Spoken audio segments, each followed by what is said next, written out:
Jika hikmah Allah menuntut adanya kelompok yang ketiga ini, maka keberadaan kelompok kedua adalah lebih dituntut dan dikehendaki. Kekuasaan, keperkasaan, dan hikmah Allah Subhanahu wa Ta'ala menuntut adanya dua hal yang saling bertentangan dalam suatu materi, sifat, dan juga perbuatan, sebagaimana yang telah diuraikan sebelumnya. Dan makhluk ini telah diciptakan dengan berbagai macam jenisnya yang menunjukkan kesempurnaan kekuasaan dan ketuhanannya.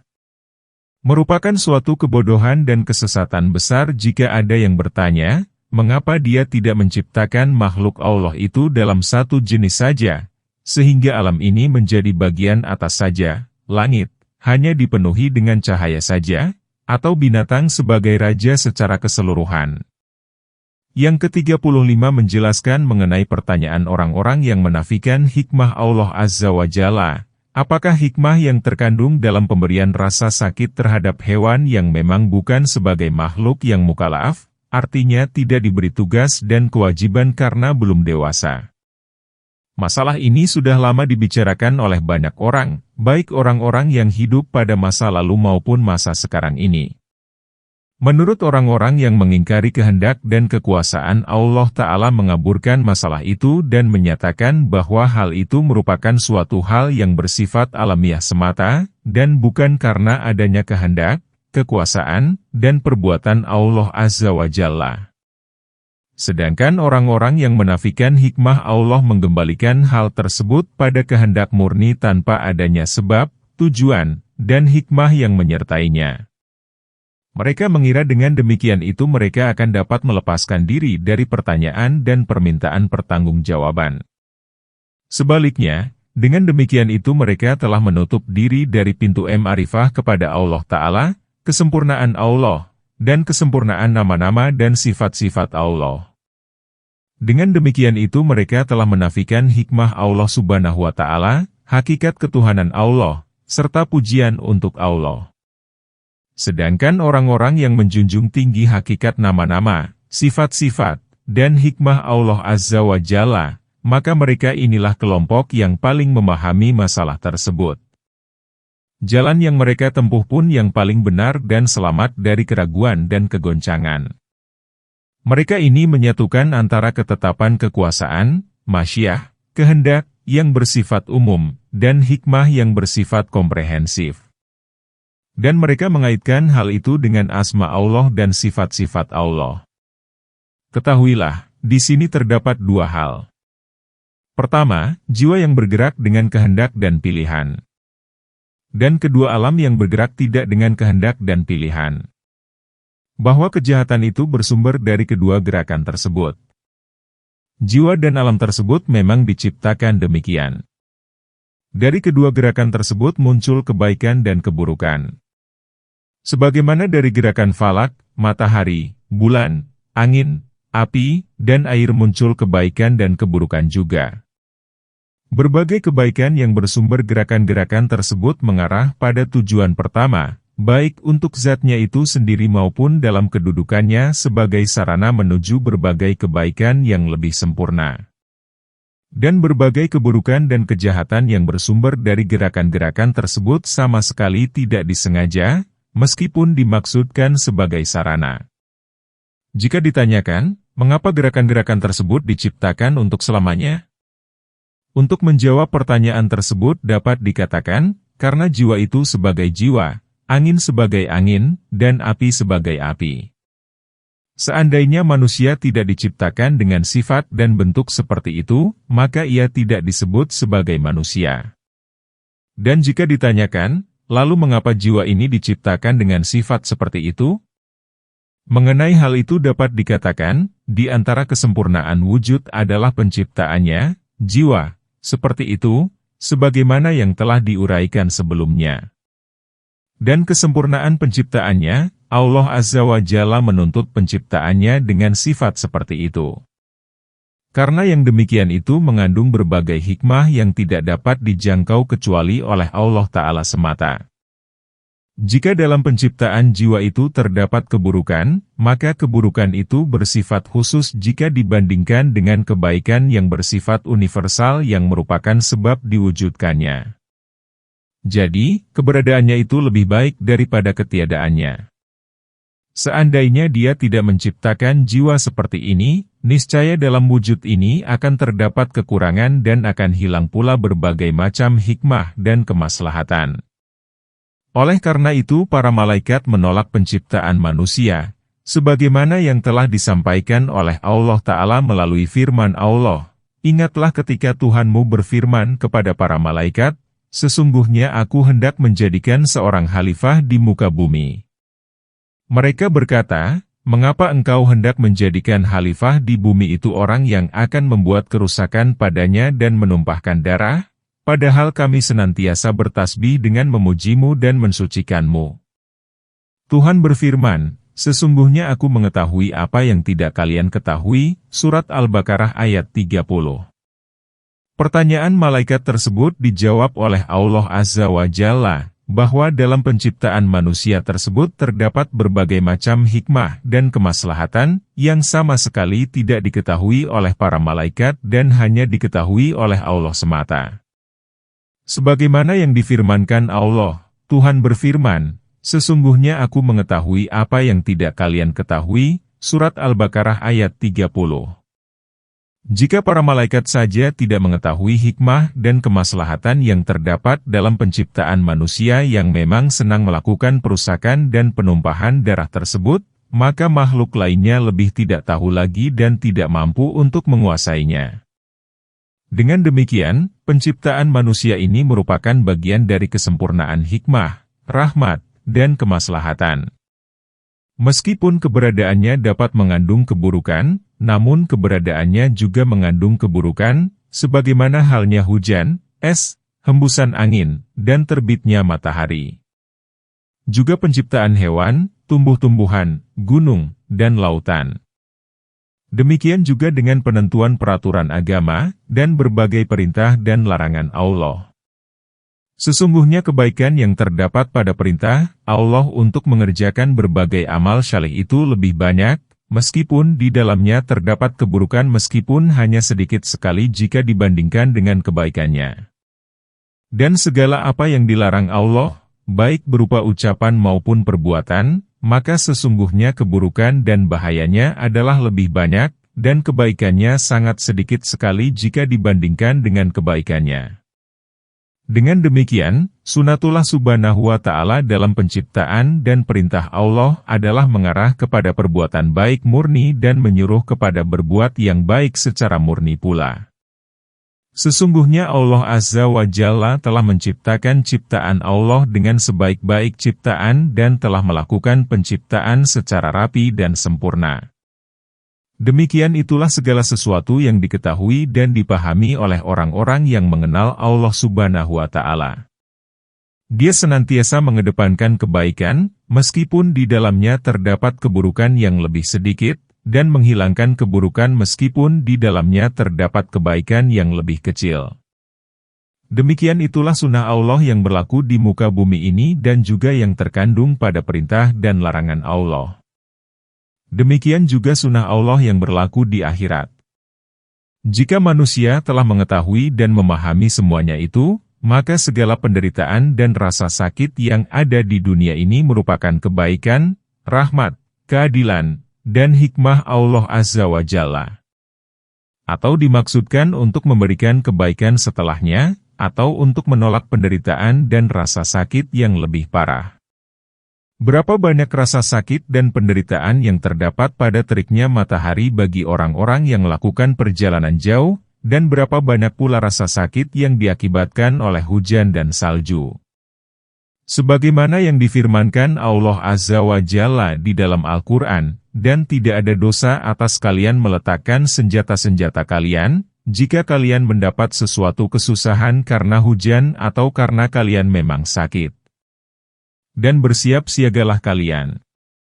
Sesungguhnya Allah telah menyediakan azab yang menghinakan bagi orang-orang yang kafir tersebut, Surat An-Nisa, ayat 102. Dan berapa banyak rasa sakit yang terdapat pada hawa panas dan dingin serta angin. Selezat-lezat kenikmatan dunia adalah makan, minum, kawin, pakaian, dan kepemimpinan. Dan sebagian besar atau bahkan seluruh penyakit yang diderita oleh makhluk di muka bumi ini bersumber dari makanan dan minuman. Dan kesempurnaan manusia ini tidak akan diperoleh kecuali dengan merasakan rasa sakit dan penderitaan. Seringkali penyakit itu menjadi penyebab sehat. Jika tidak ada penyakit tersebut, niscaya akan hilanglah kesehatan tersebut. Penyakit panas dingin misalnya, di dalamnya mengandung manfaat bagi tubuh yang tidak ketahui kecuali oleh Allah semata. Penyakit ini mengandung berbagai hal yang dapat menghancurkan sisa makanan dan melenyapkan hal-hal yang tidak dapat dijangkau oleh obat. Sedangkan mengenai pengambilan manfaat oleh hati dan roh dari beberapa penyakit, maka yang demikian itu merupakan suatu hal yang tidak akan dirasakan kecuali oleh orang hidup. Jadi, kesehatan hati dan roh itu tergantung pada penyakit dan penderitaan yang dialami oleh badan. Pernah dilakukan penelitian terhadap beberapa manfaat penyakit, maka diketahui bahwa dalam beberapa penyakit itu terdapat lebih dari 100 manfaat. Allah Subhanahu wa Ta'ala telah menutupi berbagai kenikmatan dengan beberapa hal yang tidak disukai dan penderitaan, dan Dia menjadikannya sebagai jembatan yang mengantarkan kepadanya. Sebagaimana Dia telah menutupi berbagai penyakit dan penderitaan dengan berbagai kenikmatan, dan Dia menjadikannya sebagai jembatan yang menghubungkan dengan penderitaan tersebut. Oleh karena itu, beberapa cendekiawan pernah mengatakan, kenikmatan itu tidak akan diperoleh dengan kenikmatan, sebagaimana halnya dengan ketenteraman. Dan bahkan orang yang mengutamakan kenikmatan, niscaya ia akan kehilangan kenikmatan. Sesungguhnya rasa sakit, penderitaan, dan penyakit merupakan nikmat yang paling besar, karena ia merupakan jalan menuju kenikmatan. Seandainya semua akal manusia ini disatukan secara keseluruhan untuk membuat hal lain yang lebih baik darinya, niscaya mereka tidak akan pernah mampu melakukannya. Kepada masing-masing mereka akan dikatakan, pandanglah sekali lagi, adakah kalian menemukan kekurangan dan cacat padanya? Sebagaimana yang telah dijelaskan oleh Allah Subhanahu wa Ta'ala berikut ini, yang telah menciptakan 7 langit berlapis-lapis. Kalian sekali-kali tidak melihat pada ciptaan Tuhan yang Maha Pemurah sesuatu yang tidak seimbang. Maka lihatlah berulang-ulang, adakah kalian melihat sesuatu yang tidak seimbang? Kemudian pandanglah sekali lagi niscaya penglihatan kalian akan kembali kepada kalian dengan tidak menemukan suatu cacat dan penglihatan kalian itu pun dalam keadaan payah. Surat Al-Mulk ayat 4. Allah Tabaraka wa Ta'ala yang di antara kesempurnaan hikmah dan kekuasaan Allah adalah mampu mengeluarkan suatu beberapa lawan dari lawan-lawannya, beberapa hal dari kebalikannya, mengeluarkan yang hidup dari yang mati, dan yang mati dari yang hidup, yang basah dari yang kering, dan yang kering dari yang basah. Selain itu, Dia juga telah menciptakan berbagai kenikmatan dari aneka ragam penyakit, karena penyakit itu berasal dari kenikmatan. Dengan demikian dapat disimpulkan bahwa kenikmatan yang besar adalah buah hasil dari penderitaan dan berbagai macam akibatnya, dan penderitaan yang paling parah merupakan hasil dari kenikmatan dan berbagai macam akibatnya. Dengan demikian, kenikmatan, kebahagiaan, kesenangan, kebaikan, kesehatan, dan rahmat di dunia ini penuh dengan ujian dan cobaan. Allah Subhanahu wa Ta'ala telah berfirman dalam Al-Quran, karena sesungguhnya sesudah kesulitan itu terdapat kemudahan. Sesungguhnya sesudah kesulitan itu ada kemudahan, surat Al-Insyirah ayat 5-6. Yang demikian itu, karena rahmat Allah Azza wa Jalla mengalahkan kemurkaan Allah, maaf Allah mendahului siksaan Allah, kenikmatan lebih didahulukan daripada ujian. Jika penderitaan dunia secara keseluruhan dinisbatkan dengan kenikmatan dan kebaikan akhirat, maka perumpamaan antara keduanya adalah seperti atom dan gunung. Demikian juga sebaliknya, jika dibandingkan antara kenikmatan dunia dengan penderitaan akhirat. Dengan demikian, Allah Azza wa Jalla tidak menciptakan penderitaan dan kenikmatan itu dengan sia-sia, tidak juga menetapkannya dengan tanpa guna. Dan di antara kesempurnaan kekuasaan dan hikmah Allah adalah Dia menjadikan masing-masing dari penderitaan dan kenikmatan itu saling menghasilkan. Penderitaan menghasilkan kenikmatan dan kenikmatan menghasilkan penderitaan. Ketika penderitaan itu sebagai obat bagi roh dan badan, maka ia juga kesempurnaan bagi hewan, khususnya untuk jenis manusia. Sesungguhnya penciptanya, Allah Ta'ala, menjadikannya sakit dengan maksud untuk menyembuhkannya, mematikannya untuk kemudian menghidupkannya kembali. Allah Azza wa Jalla menggiring hewan dan manusia sampai ke tingkat kesempurnaannya periode demi periode hingga sampai pada puncaknya melalui beberapa sebab dan sarananya. Namun banyak dari umat manusia di dunia ini yang tidak mengenal Allah Ta'ala, tidak mengetahui hikmah, ilmu, dan kesempurnaan Allah. Namun demikian, dengan ketidaktahuan, kelemahan, dan kekurangan mereka tersebut, Allah Ta'ala tetap mengasihi mereka. Dan jika mereka mengakui ketidaktahuannya itu dan juga mengakui kesempurnaan dan pujian Allah, maka rahmat yang diperolehnya akan lebih banyak. Allah Subhanahu wa Ta'ala telah membuka penciptaan alam ini dengan Alhamdulillah Tuhan dan menutup urusan alam ini juga dengan Alhamdulillah Tuhan. Hal itu sebagaimana yang difirmankan Allah, segala puji bagi Allah yang telah menciptakan langit dan bumi, mengadakan dan terang, namun orang-orang yang kafir mempersekutukan sesuatu dengan Tuhan mereka, Surat Al-An'am ayat 1. Dan Dia juga berfirman, dan engkau, Muhammad, akan melihat malaikat-malaikat melingkar di sekeliling, arsy bertasbih sambil memuji Tuhannya, dan diberi putusan di antara hamba-hamba Allah dengan adil dan diucapkan, segala puji bagi Allah, Tuhan semesta alam, Surat Al-Zumar ayat 75. Allah Subhanahu wa Ta'ala kitab Allah dengan pujian untuk Allah, mensyariatkan agama Allah juga dengan pujian dan mengharuskan adanya pahala dan siksaan dengan pujian untuk Allah pula. Dengan demikian, pujian untuk Allah itu merupakan konsekuensi zat Allah. Sehingga tiada lain bagi Allah melainkan pujian yang tiada akhirnya. Jadi, pujian itulah yang menjadi sebab dan tujuan penciptaan. Pujian Allah sangat luas seluas ilmu dan rahmat Allah, padahal Dia telah memperluas rahmat dan ilmu Allah dalam segala sesuatu. Oleh karena itu, pujian Allah memenuhi langit dan bumi. Pujian Allah Azza wa Jalla ini bermacam, pujian karena ketuhanan Allah, pujian karena keesaan Allah, pujian karena nikmat dan pemberian Allah, pujian atas hikmah-hikmah Allah, pujian atas keadilan dalam penciptaan, dan pujian atas kesempurnaan Allah yang tidak layak bagi selain diri Allah. Maka Dia pun senantiasa terpuji kapan dan di mana saja, dan atas segala bentuk perbuatan dan kebijakan Allah. Sebagaimana semua kerajaan, kekuasaan, kemuliaan, ilmu, keindahan, kekayaan, dan keperkasaan itu hanya milik Allah, maka segala pujian pun juga hanya milik Allah.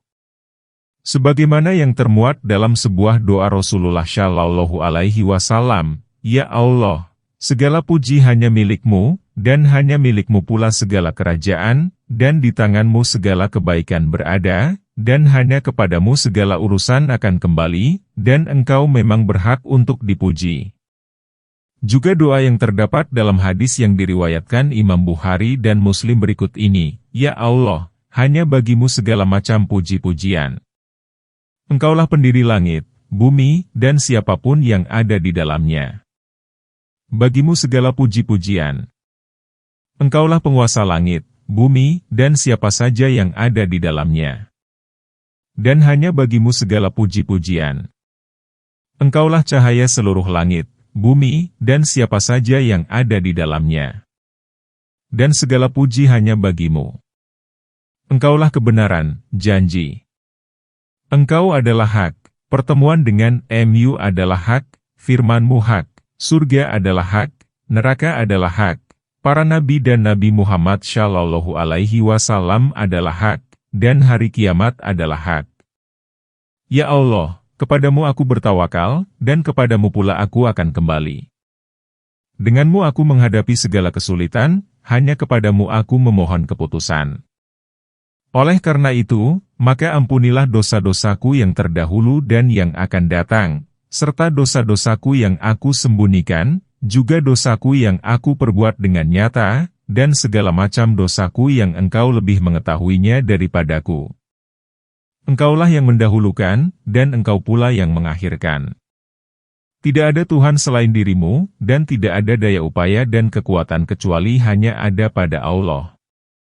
Tidak ada orang yang masuk surga atau neraka melainkan memuji Allah Ta'ala, sebagaimana yang dikemukakan oleh Al-Hasan berikut ini. Para penghuni neraka akan memasuki neraka, sedangkan pujian mereka kepada Allah Ta'ala senantiasa berkumandang dalam hati mereka. Jika ada yang bertanya, kenikmatan atau kebaikan apa yang terdapat dalam siksaan yang pedih, yang tiada akan pernah putus dan terhenti menyiksa mereka yang menerimanya.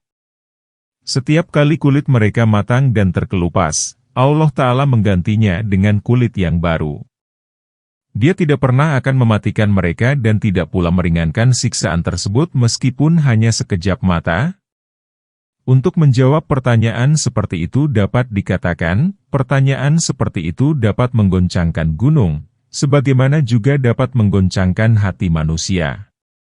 Pertanyaan seperti itu telah ditolak keras oleh orang-orang yang mengingkari hikmah Allah Subhanahu wa Ta'ala, yang mengembalikan segala hal kepada kehendak Allah secara mutlak, tanpa sebab dan tujuan. Bahkan mereka beranggapan bahwa bukan suatu mustahil bagi Allah Ta'ala untuk mengazab orang-orang yang taat kepada Allah, para nabi, dan para wali Allah, serta memasukkan mereka ke dalam neraka jahim yang paling bawah.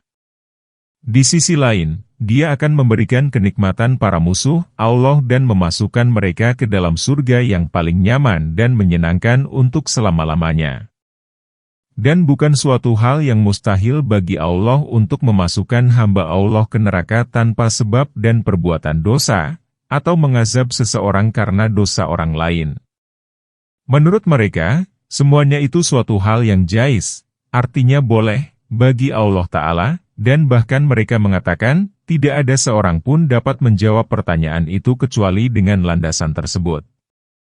Yang demikian itu karena mereka mungkin telah berpegang pada dalil yang tidak ditempatkan pada tempatnya, tidak pula mereka menggabungkan antara dalil-dalil keadilan dan hikmah, serta mengaitkan segala persoalan dengan sebab-sebabnya.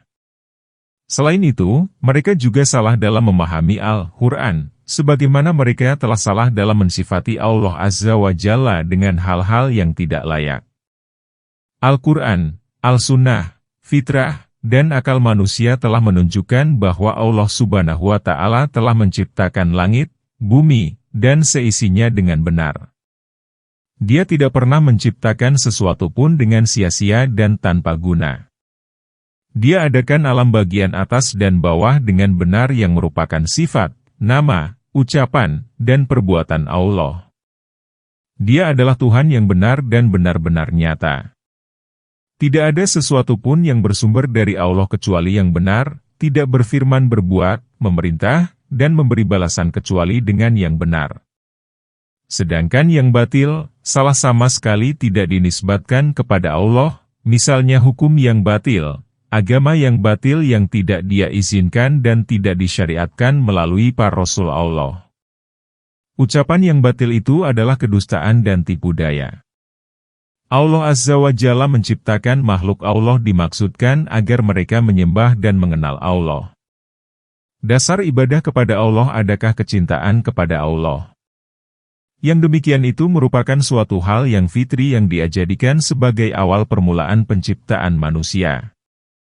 Ia itu merupakan fitrah Allah yang Dia ciptakan manusia di atasnya, sebagaimana Dia telah menciptakan mereka dengan pengakuan atas hal itu. Seperti yang dikatakan para Rasul kepada umat mereka masing-masing, para Rasul mereka berkata, apakah ada keraguan-raguan terhadap Allah, pencipta langit dan bumi? Dia menyeru kalian untuk memberi ampunan kepada kalian atas dosa-dosa kalian serta menangguhkan siksaan untuk kalian sampai waktu yang ditentukan. Mereka berkata, kalian tidak lain hanyalah manusia seperti kami juga. Kalian bermaksud akan menghalang-halangi, membelokkan kami dari apa yang senantiasa disembah oleh nenek moyang kami. Karena itu datangkanlah kepada kami bukti yang nyata. Surat Ibrahim ayat 10. Jadi, semua makhluk di dunia ini diciptakan Allah Azza wa Jalla di atas ma'rifah, artinya mengenal Allah, dan tauhid Allah, artinya mengesahkan Allah. Seandainya mereka ditinggalkan, niscaya mereka akan berkembang dengan berusaha mengenal dan beribadah kepada Allah semata. Fitrah tersebut merupakan masalah penciptaan, umat manusia diciptakan di atasnya, tidak ada ganti bagi ciptaan Allah. Kemudian manusia berjalan dan berkembang di atas fitrah tersebut selama beberapa lama, lalu mati dan binasa. Dan Allah Ta'ala mengutus para Rasul Allah guna mengembalikan umat manusia kepada fitrah, di mana mereka pertama kali diciptakan. Dengan demikian itu, maka manusia terbagi menjadi 3 bagian, ada di antara mereka yang mau memenuhi ajakan para Rasul tersebut dengan sepenuh hati, sehingga fitrah mereka pun kembali kepada seperti semula disertai dengan pencapaian kesempurnaan pada kekuatan ilmu yang bermanfaat dan amal syalih. Dengan demikian fitrah mereka bertambah sempurna. Pada hari kiamat kelak, umat manusia tidak memerlukan gemblengan, bimbingan, dan api yang dapat melenyapkan keburukan mereka serta membersihkan mereka dari berbagai najis dan kotoran, tetapi kepatuhan mereka kepada para Rasul itu cukup baginya untuk membersihkan dan mensucikan mereka dari semuanya itu. Ada juga di antara mereka yang memenuhi seruan para Rasul tetapi hanya pada satu sisi saja, sehingga pada diri mereka masih terdapat beberapa najis dan kotoran yang bertentangan dengan kebenaran yang telah diciptakan baginya. Kemudian Allah Azza wa Jalla menyediakan bagi mereka obat-obatan berupa ujian dan cobaan sesuai dengan penyakit yang mereka derita. Jika mereka meninggal dunia dengan tidak tersembuhkan, maka upaya penyembuhannya adalah di alam barzah. Dan jika di alam barzah tidak juga tersembuhkan, maka hari kiamat dan segala hal yang menakutkan pada hari itu akan menyembuhkan mereka dari sisa-sisa penyakit tersebut. Dan jika belum tersembuhkan juga, maka sisa-sisa penyakit tersebut harus disembuhkan dengan obat yang paling mujarab lagi dari itu. Dan akhir penyembuhan adalah dengan setrika di neraka. Jika demikian halnya, mereka akan dimasukkan ke dalam neraka yang merupakan sarana penyaringan dan pembersihan sehingga mereka suci dan bersih. Setelah itu mereka diselamatkan dari penyakit itu menjadi sehat. Sebagaimana hal itu pernah disampaikan Rasulullah Shallallahu Alaihi Wasallam melalui hadis mutawatir, yang diriwayatkan dari beliau, di mana beliau bersabda, sehingga mereka suci dan bersih, baru diizinkan bagi mereka masuk surga. Demikian juga firman Allah Subhanahu wa Ta'ala berikut ini. Dan orang-orang yang bertakwa kepada Tuhannya dibawa ke dalam surga berombong-rombongan. Sehingga apabila mereka sampai ke surga itu sedang pintu-pintunya telah terbuka dan berkatalah kepada mereka penjaga-penjaganya, kesejahteraan, semoga dilimpahkan, kepada kalian, kalian telah bersih. Maka masukilah surga ini, sedang kalian kekal di dalamnya, Surat Al-Zumar ayat 73. Dengan demikian, mereka tidak diizinkan masuk ke dalam surga kecuali setelah bersih, karena surga adalah tempat orang-orang yang bersih lagi suci. Tidak ada sedikit pun kotoran terdapat di dalamnya. Oleh karena itu, mereka ini akan ditempatkan di surga untuk beberapa saat guna membersihkan dan mensucikan kotoran mereka. Kelompok ketiga adalah orang-orang yang sama sekali tidak mau memenuhi seruan para Rasul dan tidak pula tunduk kepada mereka. Bahkan mereka terus-menerus berusaha keluar dari fitrah dan tidak mau kembali kepadanya. Mereka ini tidak menginginkan perbaikan. Dengan demikian itu, pada mereka masih tetap melekat kotoran dan najis kekufuran dan kemusyrikan. Dan api neraka itu dikorban dengan amal perbuatan mereka yang sangat buruk. Sehingga mereka diazab dengan amal perbuatan mereka sendiri tersebut. Azab itu akan tetap terus ada selama perbuatan buruk mereka itu masih tetap melekat pada diri mereka. Dalil Al-Quran yang menunjukkan bahwa penyakit itu dimaksudkan untuk kepentingan anak cucu Adam itu sendiri adalah firman Allah Ta'ala berikut ini, tidaklah sepatutnya bagi penduduk Madinah dan orang-orang Arab Badui yang berdiam diri di sekitar mereka, tidak turut menyertai Rasulullah, pergi berperang, dan tidak patut pula bagi mereka lebih mencintai diri mereka daripada mencintai diri Rasul. Yang demikian itu adalah karena mereka tidak ditimpa kehausan, kepayahan, dan kelaparan pada jalan Allah. Dan tidak pula menginjak suatu tempat yang membangkitkan amarah orang-orang kafir, dan tidak menimpakan suatu bencana kepada musuh melainkan dituliskan bagi mereka dengan yang demikian itu suatu amal syalih. Sesungguhnya Allah tidak menyia-nyiakan pahala orang-orang yang berbuat baik. Surat At-Taubah ayat 120. Dia juga berfirman, dan agar Allah membersihkan orang-orang yang beriman dari dosa mereka, dan membinasakan orang-orang yang kafir. Surat Ali Imran ayat 141. Selain itu, Dia juga berfirman, kemudian setelah kalian berduka cita, Allah menurunkan kepada kalian keamanan, berupa ngantuk yang meliputi segolongan dari kalian. Sedang segolongan lagi telah dicemaskan oleh diri mereka sendiri, mereka menyangka yang tidak benar terhadap Allah seperti sangkaan jahiliyah. Mereka berkata, apakah ada bagi kita barang sesuatu, benar campur tangan, dalam urusan ini? Katakanlah, sesungguhnya urusan itu seluruhnya di tangan Allah, mereka menyembunyikan dalam hati mereka apa yang tidak mereka terangkan kepadamu. Mereka berkata, sekiranya ada bagi kita barang sesuatu, benar campur tangan, dalam urusan ini, niscaya kita tidak akan dibunuh dikalahkan di sini, katakanlah, sekiranya kalian berada di rumah kalian, niscaya orang-orang yang telah ditakdirkan akan mati terbunuh itu keluar juga ke tempat mereka terbunuh, dan Allah berbuat demikian itu, untuk menguji apa yang ada dalam hati kalian dan untuk membersihkan apa yang ada dalam hati kalian. Allah Maha mengetahui isi hati. Surat Ali Imran ayat 154. Dengan demikian Allah Subhanahu wa Ta'ala memberitahukan bahwa rasa sakit akibat dibunuh atau luka dalam peperangan di jalannya merupakan bentuk penyucian dan pembersihan bagi orang-orang yang beriman. Dan sebagai berita gembira bagi orang-orang yang sabar atas rasa sakit akibat kelaparan, rasa takut, kemiskinan, dan hilangnya orang-orang yang dicintai. Berkenaan dengan hal tersebut di atas, Allah Subhanahu wa Ta'ala telah berfirman, pahala dari Allah, itu bukanlah menurut angan-angan kalian yang kosong dan tidak pula menurut angan-angan ahlul kitab. Barang siapa yang mengerjakan kejahatan, niscaya akan diberi pembalasan dengan kejahatan itu dan ia tidak mendapatkan perlindungan dan tidak pula penolong baginya selain dari Allah. Surat An-Nisa, ayat 123. Dalam surat yang lain, Allah Tabaraka wa Ta'ala juga berfirman, dan apa saja musibah yang menimpa kalian, maka yang demikian itu disebabkan oleh perbuatan tangan kalian sendiri. Dan Allah memaafkan sebagian besar dari kesalahan-kesalahan kalian, surat Al-Syura ayat 30.